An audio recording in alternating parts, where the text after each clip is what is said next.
So I'm excited to be here because as I've worked in physical therapy for the last 30 years, my prior jobs were nutrition.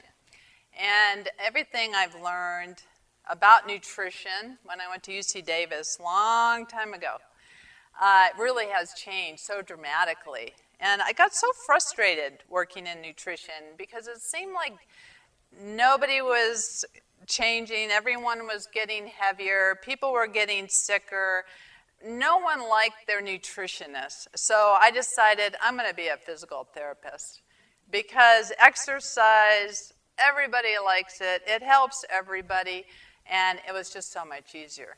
But I've gotten back into kind of coaching nutrition as I work as a physical therapist because I see people just getting sicker and sicker.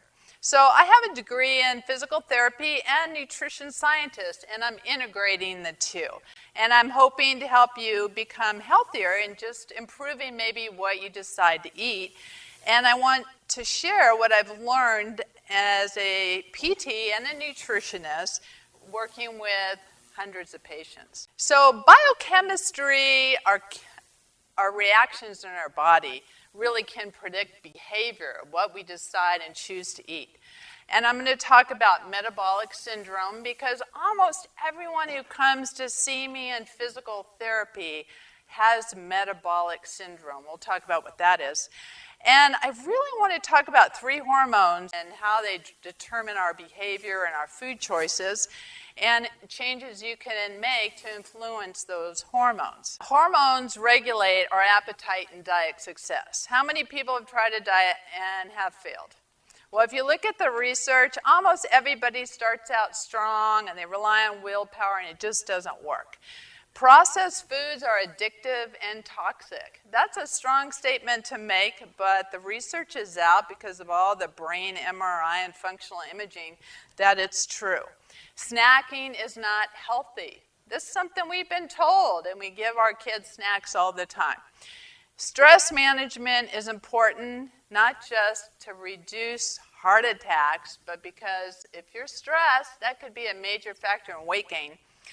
And the whole concept of move more, eat less, it just has not worked. Have you seen it work? It doesn't work.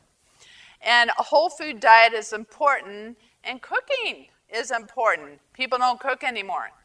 So diabetes epidemic type 2, we're not talking the kind where people have a bad pancreas and need to take insulin, they're born with a bad pancreas, but type 2 is rising globally.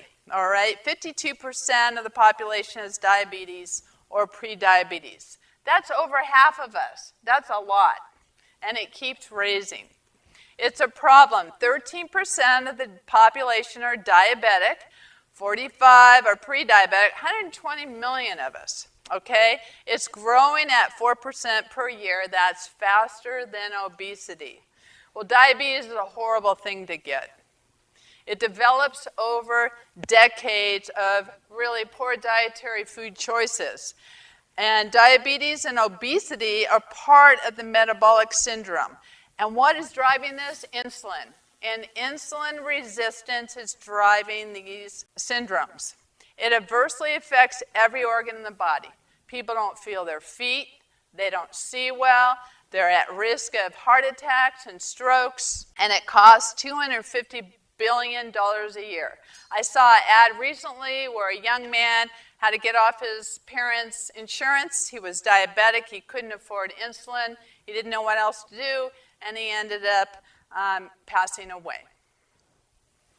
So cost, it's expensive. Diabetes, preventable and reversible, especially if you catch it early on. One of my favorite books is The Diabetes Code by Dr. Jason Fung. He has a great YouTube videos. And Sarah Hallberg, she's an MD from Purdue. She gave a wonderful TED talk about this. And they both say, stop using medicine to treat a food issue. Obesity also continues to grow worldwide. We see that. 2 out of every 3 Americans are overweight or obese. I don't know if you've seen pictures back in the 60s. Everybody looked thin. Do you see those old movies? Nobody is thin anymore. It's growing, and in fact, even in China, I guess they're right, maybe even above us now. They picked up some of our the standard American diet, and now they are gaining in obesity. Metabolic syndrome is kind of an umbrella. It's many characteristics, but it leads to all these other problems. That's why when people come to see me with chronic pain, back pain, knee pain, they're not sleeping, they have high blood pressure, and a physical therapy problem.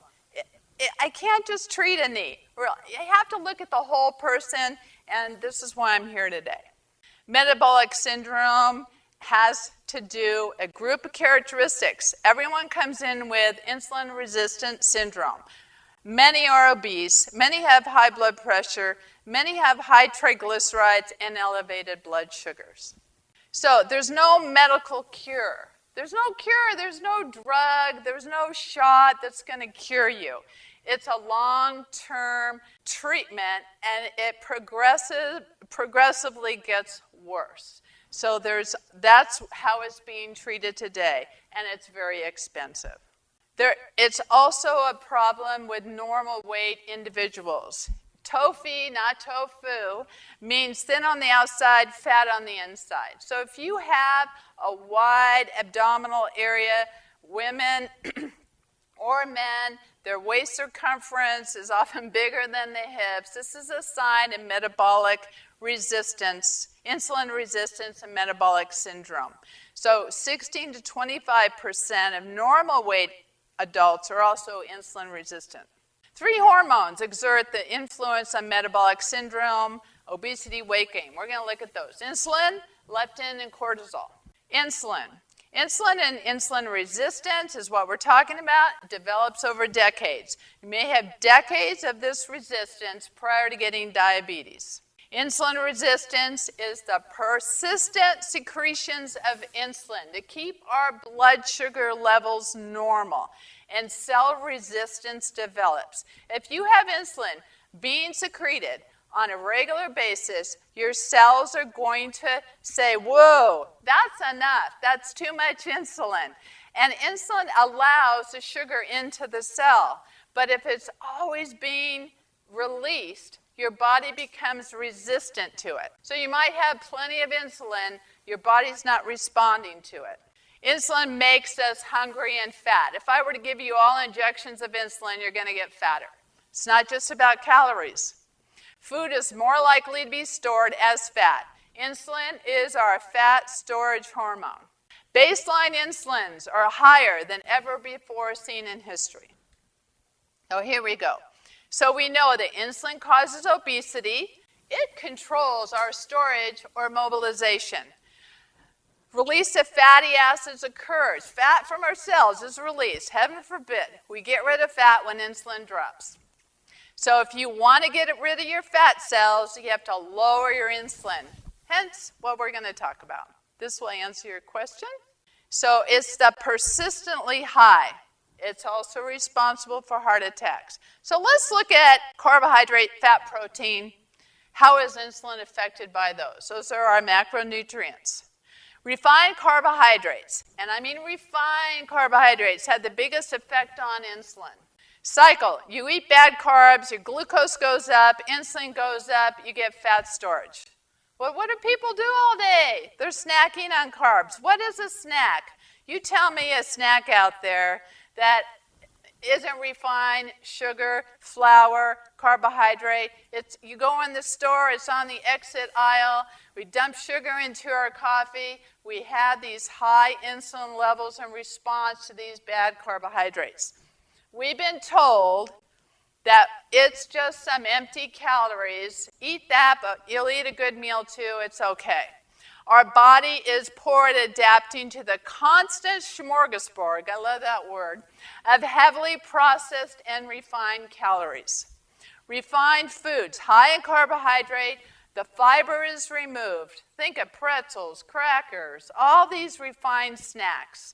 Everything that's in the window at Starbucks. Old advice, enjoy your carbs in moderation. Well, believe me, moderation is impossible. You see that. Eat healthy, exercise, lose weight. it's been pretty tough to do in our toxic environment. So let's look at appetite. Insatiable hunger. We all know that. We have the urge to eat.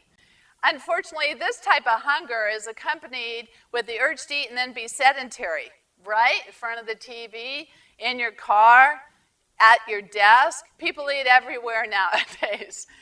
So eating may not reduce the hunger. Have you ever felt that where you just ate and you still want dessert? I mean, haven't we all felt that? We're really full, but we still want more food. Who hasn't felt that? Non-stop hunger, not being satisfied. This has to do with leptin, okay? Leptin tells our brain, stop eating, you've had enough. So it makes sense, we have fat. If we have lots of fat, more leptin's released from fat. It would tell our brain to stop eating, you've had enough food. I mean, that's normally what a body does, and it's released from fat cells. But insulin blocks leptin. What do you know?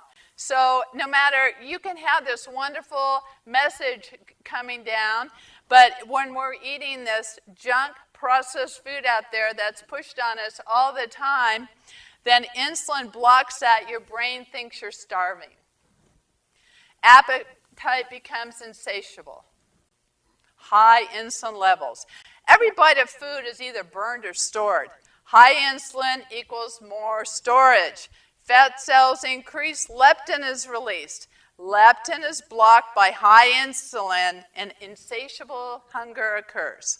Processed food, sugar, flour. Processed foods, sugar, and flour cause higher insulin blood levels, which block leptin. High fat, high leptin, also causes leptin resistance. Just like you have insulin resistance, the more your body keeps releasing something, it's almost like it doesn't hear it anymore.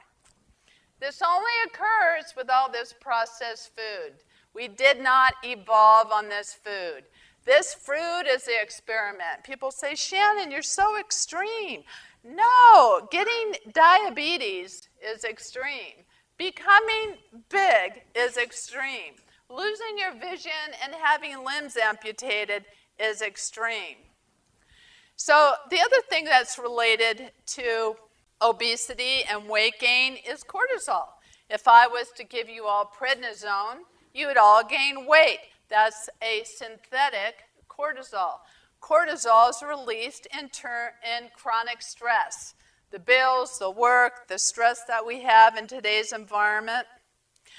It's released from the adrenal cortex, and prolonged stress raises your glucose levels and your insulin levels. So stress, lack of sleep causes weight gain. I often see police force. They really have horrible schedules. They don't get enough sleep. How many of us, they're big. They don't have good diets, and it's sad. Under chronic stress, glucose remains high and can be elevated for months. Insulin levels increase in that situation too. So stress has a big factor. So you can't fix health until you fix diet, and you can't fix diet until you know what's wrong. The myth is that obesity is energy balance disorder. We all just eat too much and we sit around. And that's the advice that doctors have been telling patients for the last 50 years. Go lose weight. You eat too much. I'll get an order knee pain. And it'll just be too many calories, obesity. It's a hormonal dysregulation. We can't keep blaming people. In the 70s, this is when I went to nutrition school. Remember this down here? Bread, pasta, high carb, cut out all your fats. I remember John McDougall. I was living in Hawaii at that time. We got people so low in fat. My skin was dry. I just loved all the carbs. I never felt good. And I kept gaining weight. My kids were gaining weight. Everyone was gaining weight. I'd have diet soda. I thought that was the answer. And I was a nutritionist, but I ate pasta galore. And I fed my kids lasagna, probably at least once a night with pasta, and I was a vegetarian, and all I did was get sick and fat. And I made my kids sick and fat. Low-fat yogurt, non-fat. I bought everything non-fat. Well, when you cut out all that fat, you're increasing your carbs. Lots of sugar. Has anyone had just those yogurts? There's like 7 teaspoons of sugar in those yogurts, or those kids are eating so much sugar now. So we have always blamed the patient, and here's the cartoons. All you can tell me to do after 100 years of medical progress is to eat less and move. Well, big food, Big Brother put it all on the patient. And we started, the high fructose corn syrup was cheap and added to all our food, and that created insulin resistance. And really, the only way we're going to take our health back is to stop eating what's sold to us 24/7. And that's not easy. Eating less and moving more has not been effective. Just does not work. We have a set point. Our body wants to be at a certain level. Insulin determines that set point. You know how hard it is to lose. You lose a few pounds, and then you eat it right back on, because diets really don't work. So it's all about the insulin. Insulin determines that set point. We don't have willpower. We don't have enough willpower. This is a brain. Our brain is told we're starving, and it's hitting part of the brain that's automatic behavior. Trust me, your willpower does not last. And you know it. People do not succeed. Our environment is toxic with foods that are addictive and raise our insulin levels. They make these foods addictive. If you've ever read the book, Fat, Sugar, Salt, they use imaging, MRIs to determine how to get you to buy more, eat more. There's a reason why M&Ms have all these different colors. These are all enticing. And they, start hitting kids with the cartoons, and you get little presents if you get this, and oh my gosh, it starts so young. Stop snacking too. Americans didn't used to eat so frequently. People eat all the time. We see nuts and candy by the desk, snacks in the car. We've spent millions to give kids healthy snacks at school. And I don't know where it ever came about, but eating more does not help you lose weight. Snacking keeps your blood insulin high all the time. Unless it's just a high-fat snack, both protein and carbohydrate of any sort, gets those insulin levels high. And what do we learn? Persistent insulin, high levels all the time lead to metabolic obesity. Lead to overeating. Stop snacking. The healthy snack is one of the greatest weight loss deceptions. And I'm not saying we used to sit down and have meals with our family. Breakfast, lunch, dinner. We had meals. Now everyone is just a snack generation. I got to go here, I got to go there.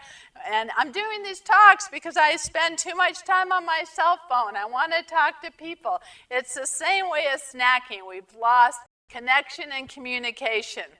Constant stimulation of insulin leads to this resistance. Insulin resistance is a persistent high insulin.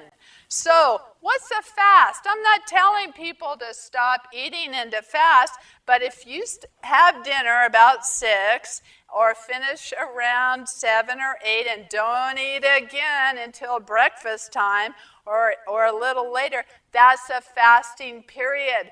During that fasting period, great things happen. Your blood glucose level drops, your insulin level drops, and your body begins to heal.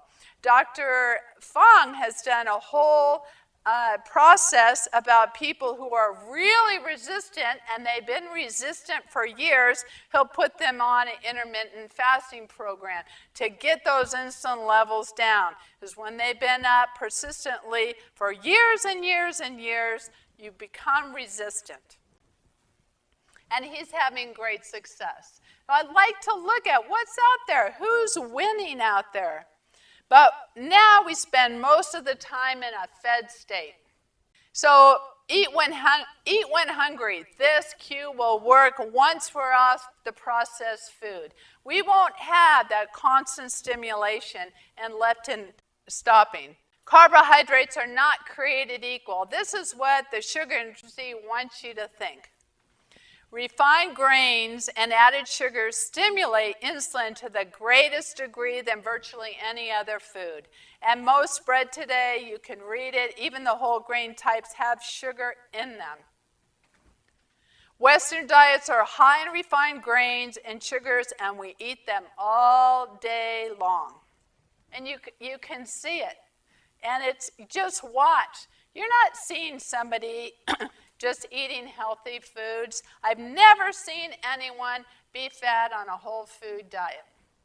Stop eating grains, refined flour. This tends to be the biggest shock for people when I say stop eating refined grains. You know, that would be pizza for God's sake. This is a big factor. Wheat is converted to glucose more efficiently than practically any other food. Wheat has been genetically engineered. It's different today. Let's talk about the binging mechanism and food addiction. So food addiction is sugar and flour are a reward. We live on rewards. It makes us procreate, get a hit, get a rush. Dopamine is a neurotransmitter of the brain's reward system. And it's activated by stimuli like cocaine, nicotine, alcohol, as well as sugar. Now, if someone has alcohol, do we all become alcoholics? No. Do we all become sugar addicts? No. But there is a tendency for some people just to crave sugar. I'm one of them. I'm super susceptible to sugar. There's a speech therapist, she's so sweet. She would have some chocolate in her room. I'd have one. I'd say, it's good for depression. And I'd have my chocolate. And pretty soon it's 2 chocolates. And then around 3 o'clock, I'm downing about 3 chocolates. And then I find myself going to Costco next month and restoring her big jumbo bag of chocolates. It's like, this is crazy. This has got to stop. Sugar is addictive. Why do you think Starbucks sells? Nobody's having black coffee. You know, all those drinks are just like liquid milkshakes. So these rich, sugary, highly processed artificial foods get our pleasure center of our brain, hits it with dopamine, and guess what? The brain's like, whoa, just like it does with drugs. Sugar is a drug. It says, that's way too much stimulation for me, all right? So you get hit with that pleasure. Opioids are released. It's too much, day in and day out, too much. Kids are eating sugar all day long. We have sugar with this and with that. So our brains downregulate. When you try to give up sugar, trust me, you're not going to feel good. It takes up to 12 weeks for you to get your brain healed, to be free of sugar. More sugar and refined carbohydrates are needed to get the same response. So instead of the 1 scoop of ice cream, all of a sudden you're having 2. You're trying to get that same pleasure response. It just never is going to be the same. So pretty soon you're eating all the sweets just to feel okay because your brain has changed. So 80% of the calories sold in supermarket shelves are laced with added sugar. So learn what sugar is. Read maltodextrose. There's all these different names. There's the agave, there's the honey, there's this, there's that. It's all sugar. You need to be familiar. I find it easier. I don't need to read those labels. I just don't eat processed food. It's not that hard.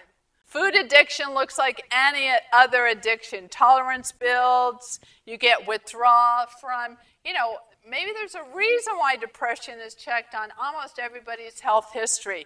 We're a depressed, non-working, fat society. It's sad. Binging, craving, seeking. If I went to the grocery store, you see people just up and down the ice cream aisle. The ice cream dessert aisle is huge. I mean, that's because people buy it, they love it. And you have to, you'll see, and these people will already be obese or diabetic, they just can't stop. Processed food is addictive. It's meant to be highly palatable and addictive. It sells. Everything is about money, unfortunately, and it sells, and we're the victims. So refined carbohydrates, there's overpowering cravings, binging mechanism, addiction, just got to have it. I'm sure you've all experienced that to some degree. Stop using foods with added sugar. Read labels. Give up sugar. If there's one thing you can do this week, give up sugar. And you're going to feel horrible for a while. I remember when I gave up sugar, I felt horrible. I often said, seek out group support. It helps sometimes. There's a book, Bright Line Eating. She's big on no sugar, no flour. There's a whole Facebook thing of people trying to give up sugar. It's not easy. Fiber is protective. What do I mean by that? Because whole foods have carbohydrate too, right? If I'm eating fruit, it has high carbohydrate. If I'm eating starchy vegetables, it has carbohydrate, but the fiber is protective, all right? Cave dwellers consumed about 100 grams per day, but today we're only consuming about 12 grams of fiber because we're eating so many of the snacks. Dietary fiber is found in fruits, vegetables, legumes, whole grains. Soluble fiber slows the absorption of food, and insoluble fiber speeds up digestion. Fiber is the antidote to the poison. Processed foods have no fiber. Flours are highly refined and stripped of bran and germ. The outside bran is removed by processing. Your liver is hit for this high influx of glucose. Rise occurs in your blood. Whole grain is uncracked, uncrushed, and unadulterated. That's hard to find. Fiber is the antidote to the poison. Insulin is the key fat regulator. Lower insulin levels result in weight loss. Metabolic syndrome is a hormonal regulatory disorder, not a calorie excess disorder. Your body is meant to have a set point with all these wonderful cues to tell you to stop eating. If you find yourself binging and craving and eating all this processed food, you might want to look at that because it shouldn't be that difficult. Diabesity is a term for obesity and diabetes together, and it's triggered by the carbohydrate content in the diet. Stop eating added sugar. Stop eating processed foods. Stop snacking. That's huge. Maybe as important as what you're choosing. Stop getting those levels of insulin high every hour. Stop snacking. This was hard for me. I didn't realize how much I was a snack. Oh, I'll have a banana. Oh, I'll have an apple. Now I'm going to have this. I'll have some raisins. I've eaten. There's my insulin levels. Up all the time. Stop snacking. Have some time where that glucose and insulin can drop. 3 meals is good. Protein and fat is essential for life. You have to have those. Carbohydrate is not. You don't have to eat carbohydrate. Your body can. It's important. I love carbohydrate. It's in vegetables. It's in fruits. I'm going to eat it. But what I'm saying is you have to have a certain amount of protein and you have to have a certain amount of fat. You have to have it in your diet. Glucose can be made in the body from other substances. So it's important, but it's not the end of the day. And you certainly don't need any sugar. Excess protein is converted to glucose, and fat is one thing that does not stimulate an insulin response. So they used to say, no fat, cut out the fat. Really, that information is faulty now. Go ahead, because if I go buy yogurt, I'm going to buy whole milk yogurt.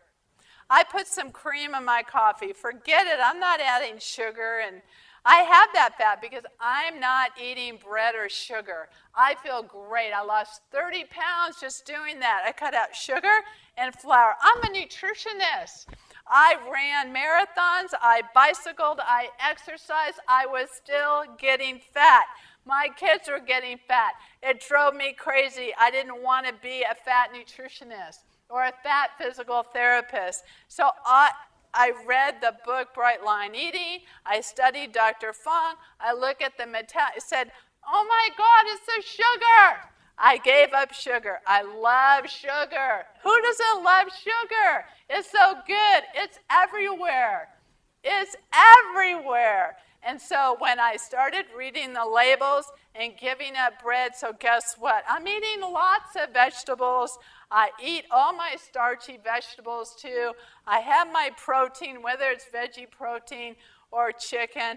I'm not sitting there eating sausage with bacon and butter poured all over it. I mean, that's not what we're talking about. We want a balanced diet, but I gave up the processed food.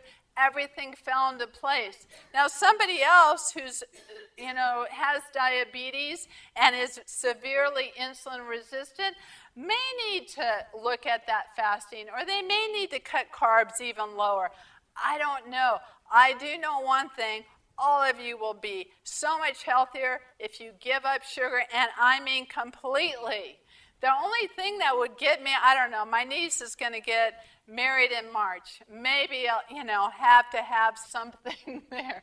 But you know what? I don't crave it. I don't want it. I don't care. Before, I'd look at that cake and think, I want the icing on that cake.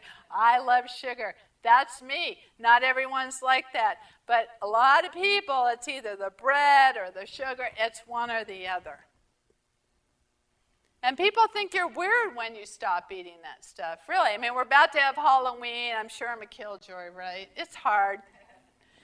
Fats do not stimulate insulin release. So we're looking at healthy fats. Put that olive oil on your salad. I'll go home and have an avocado, put it in my salad. I cook my eggs in butter, and I add a bunch of spinach, and then I put shredded cheese on top, and I flip it. I have that. I used to have oatmeal and honey and raisins. No more. I eat a nice protein breakfast with plenty of vegetables in there. I don't miss the sugar. I'm not craving it anymore. Eat your nuts. Handful of walnuts. I put those in the salad. You throw in your healthy fats. It really is okay. So recover from yourself. Stop eating sugar. Stop eating refined grains. Stop snacking. What can I do? Increase your fiber with whole foods. We evolved on whole foods. Is this such a big surprise? This is not brain science. This is such common sense, but nobody's doing it. And so I'm just talking to people because you have to realize that it's toxic out there. The TV shows, the beautiful models, we have sports drink, Gatorade. I mean, we're all going to be top athletes if we drink Gatorade, right? It's all sugar. Increase your natural fats. Have more fats and choose high-quality proteins. High quality, what they're saying, it's best to eat pasture-fed beef, that kind of thing, because they also are in industrial farming, they make the animals metabolic obese. And all that is something you're eating too. So the more natural something is raised. Eat real food, eat a balanced diet, add high-quality fats. Low carbohydrate does not mean no carbohydrate. Meet your protein requirements. So we're not increasing protein, we're just getting enough, and we're not having no carbs. I think carbs in whole foods is important in a balanced diet, as we get lots of other nutrients from whole food, but you're cutting down or eliminating processed foods. It's huge if you give it a try. And finally, you need to have some stress management in your life because getting enough sleep is so important. I literally have to put my cell phone out of the room. It's just so easy to, oh yeah, I should search for that or Google this, or I want to hear what that doctor said about that. Pretty soon, it's 2 in the morning, I haven't slept. It's crazy. Exercise. I think exercise it's not going to make up for a bad diet, but exercise is good for everything. Depression, muscle mass, holding your skeleton up so you have good posture, Social connection is important. These kind of meetings, getting out there in the open, making contact with your neighbors, and praying, meditating, getting that cell phone put away, and taking some time to actually be mindful. These all help us lose weight. These things seem obvious, but they're not being done. I oftentimes see mothers on their phone, and their kid has some, drink in their baby carriage, probably some high sugar drink, and there's no connection there.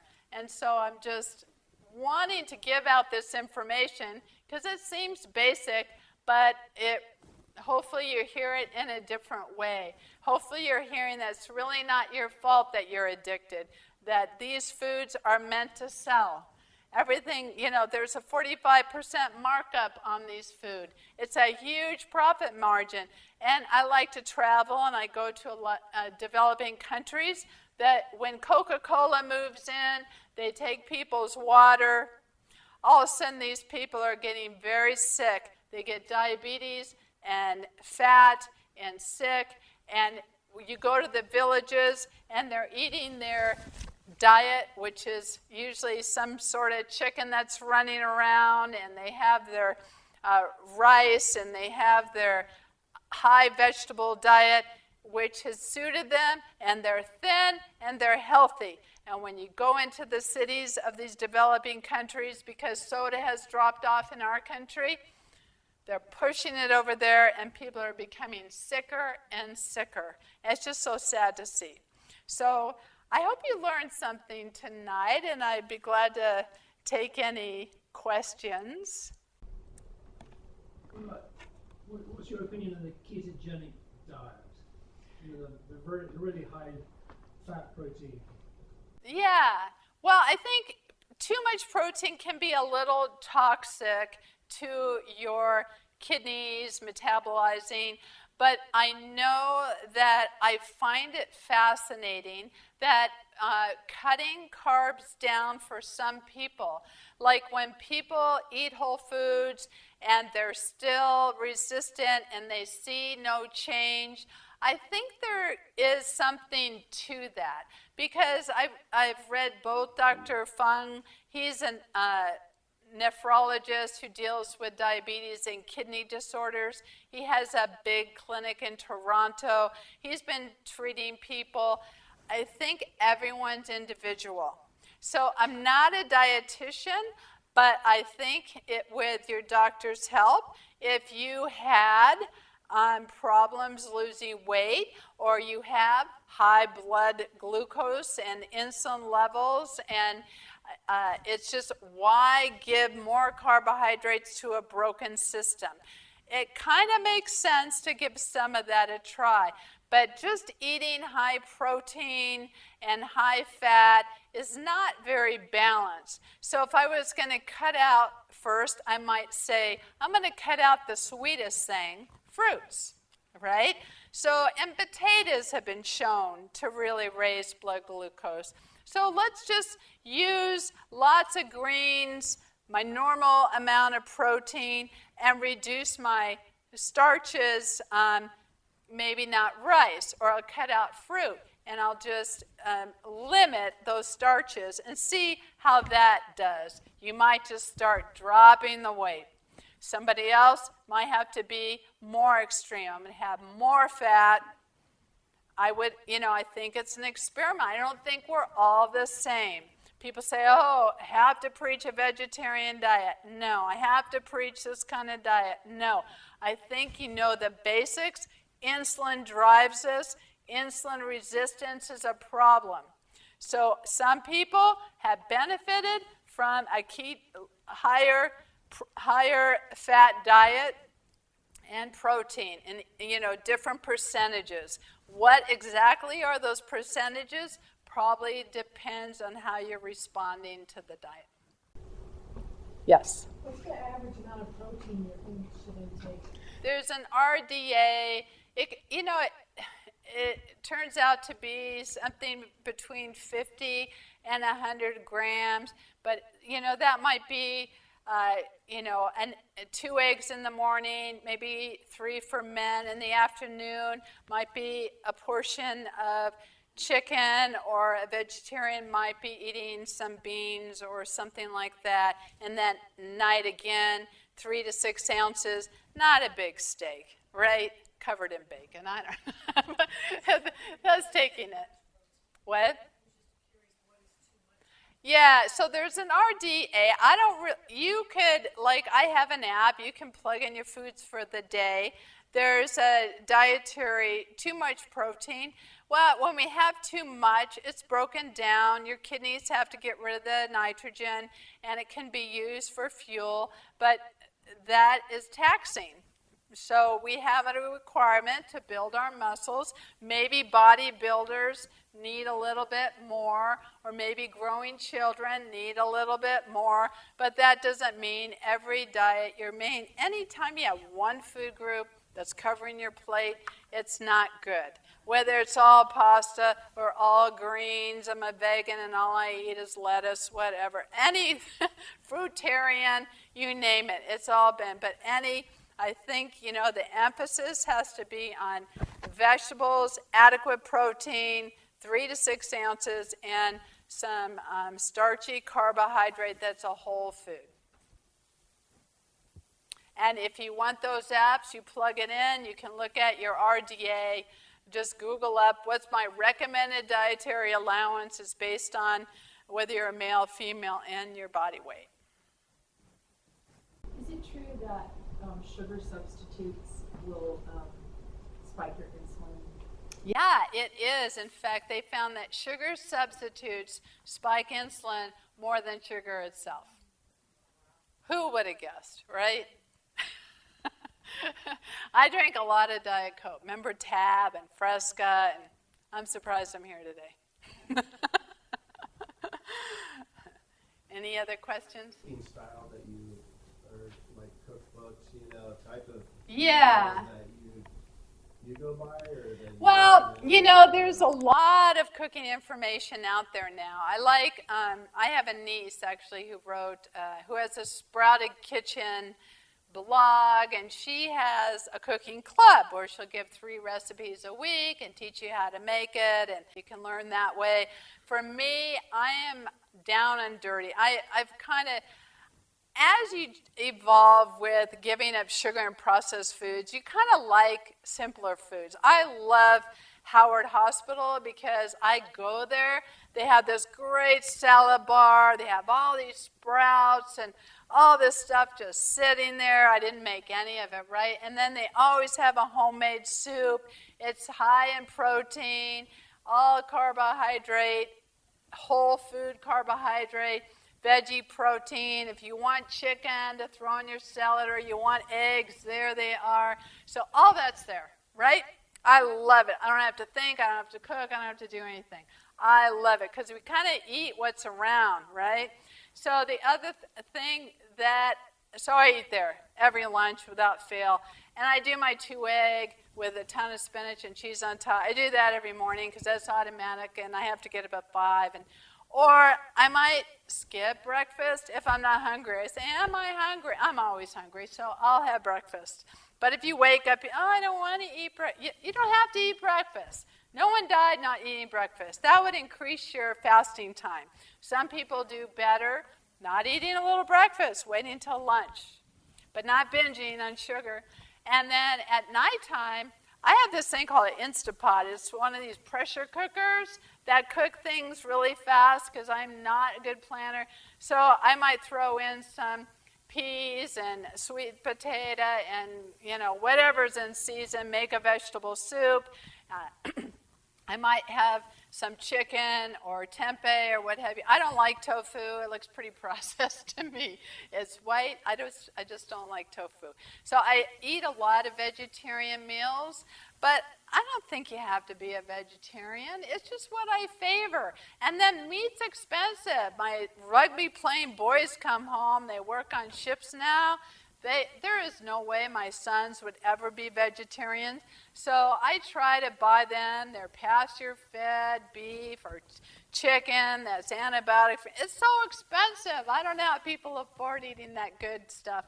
But they like that, so that's what I'll buy for them, because I've read industrial farming has just messed up our food. These animals are eating grains and substances that we digest differently, raise our insulin levels, create obesity. So I don't think it's one or the other. I think it's basically a personal choice, and just become informed. I think you can be vegetarian. If it has more than 5 ingredients, I don't have time. I mean, I'll get home late tonight, right? So I go to Costco, because I live down in Ukiah, load up my thing. I always have greens, always have brown rice available, always have beans ready to cook, I always have peas for pea soup. It's winter, I love soups. I always have chilies available. So then I don't open my refrigerator. What am I going to have today? And I think I learned how to eat because Frank Howard has all this great food. It's taught me, look how, and I'm full, and I'm happy, and I'm not thinking about how many calories did I have, how many points do I get. I mean, that would drive me crazy, and it does. We have a normal metabolism that tells us when we should stop eating and when we should eat more. It's just gone haywire because we've messed it up with the processed foods. And if you look at kids, I feel sorry for that generation. They have diabetes. They're born obese. The mothers have sugar problems. They pass it on to their kids. They're hurt their entire lives. And it's just, we have to understand soda and all these carbonated drinks and vitamin water and this sugar-rich thing, toxic. Juices and smoothies. We've wrecked the fiber. We blend it all up. There goes our glucose. So don't drink your smoothies thinking that, oh, good, I'm having all these great smoothies. I did that too. Banana and peaches and mango. That thing was as sweet as could be. And all the fiber. Just eat a mango if you're craving something sweet. Does that kind of make sense? Okay. Yes? Are you saying that fruit then is not recommended? No, I think there should be a limit. Fruit is seasonal. In the winter, there's not fruit available unless you go to Safeway. You can have watermelon all year round. But if you think about it, fruit is seasonal. I think you have to look that fruit has a lot of nutrients in it. And I love fruit because I love to bicycle and hike, and that's like a quick sugar. And I think it's delicious. But you can have too much fruit, because fruit is high in carbohydrate. And then you start, I used to make carrot juice. I don't know what I was thinking. I just drank 24 carrots. I thought that was, do you know how much sugar I got? I thought this was good for you. So I have just learned differently. So if I want a carrot, I just eat a carrot. If I want a piece of fruit, but if you're overweight, if you have insulin, I work out a lot, so I don't really worry about my fruit because I like to hike and bicycle, and that sugar is good. But fruit is something that, hey, I have a bag of dried figs in my refrigerator. I had one. Next day I want to have 2. Figs are hyper in sugar. If you have dried apricots, don't you start eating, pretty soon you've eaten 10 apricots. Nobody normally eats 10 apricots. So it's seasonal. If you're not losing weight, you might want to look at the fruit. It is high. You look at your insulin. How's that insulin affecting you? Yes? So if you want to get off sugar, do you recommend going cold turkey or weaning yourself? For me, it's like if you wanted to get off cocaine, would you just say, I'll have a little this weekend? It's the white powder, the essence of the plant. For me, I think it's better not to have any. And people hate that answer because they're addicted to sugar. They hate that answer. It's just easier to say no. When I have a little added here and there. I just want more. I can see it changing. I start finding ways to cheat. Pretty soon I bought a bunch of bananas. I ate all 6 of them in the last 3 days. I just see the sugar increasing. So you just kind of learn to notice when you start craving and binging and overeating, it's due to the sugar. You have to look at that. So when you stop the sugar, you're going to go through like a withdrawal like you would like you were on drugs, like it's drugs. Right. Like a cocaine or something. Yes. So when you stop the sugar, what are you going to get headaches? Or You might, a lot of times people get anxiety and depression. And for me, it felt like my gut, like a washcloth wringing out. I just almost felt a 9, like I wanted it so bad. That's how I felt. I don't know what drug addicts feel like, but if you've ever given up anything, I did not feel good. And it really took about 2 months for me to give up sugar. And I still would really like it. I go somewhere, believe me, I want the cake, I want the muffin. I just say that food is poison to me, and I just walk away. And, for me, those little words help. That's poison to me. Yes. Regarding the free hormones, how does that affect hypoglycemia? So oftentimes we get this high insulin release, and it lowers our blood sugar. So until we become resistant, we get the hypoglycemia, because high insulin is rushing the sugar, we're stuffing the sugar into the cells. So until the cell becomes resistant and says, whoa, that's enough, we get hypoglycemic. And that's what was happening to me. I just would be hiking, and I just wasn't feeling right. You get lightheaded, and all those symptoms, shaky. And now that I don't eat that sugar, I just don't have any of that. When I go cycling, I have, I might bicycle. I'm 61. I'll bicycle 60 miles. And I'll have an egg in my pocket. I'll have a sweet potato in my pocket. And I look like a grocery store back here. But I used to have the Cliff Bars and the gel packs and all this sugar. Now I just eat real food, and I feel good. It makes so much sense once you start doing it. It's amazing to me, but we're off track. And the only way we're going to change is to change ourselves, because you're not going to hear this. This isn't a money-making thing. I'm not making money off of this, and I can't give you a drug for this. So, you don't hear of even the Diabetic Association telling people to cut down on sugar. Why? Who knows why? Insulin's a big, big moneymaker thing, but you have to look at it yourself and take charge. And that's why I'm here. All right. Thank you so much for coming. Thanks for coming tonight.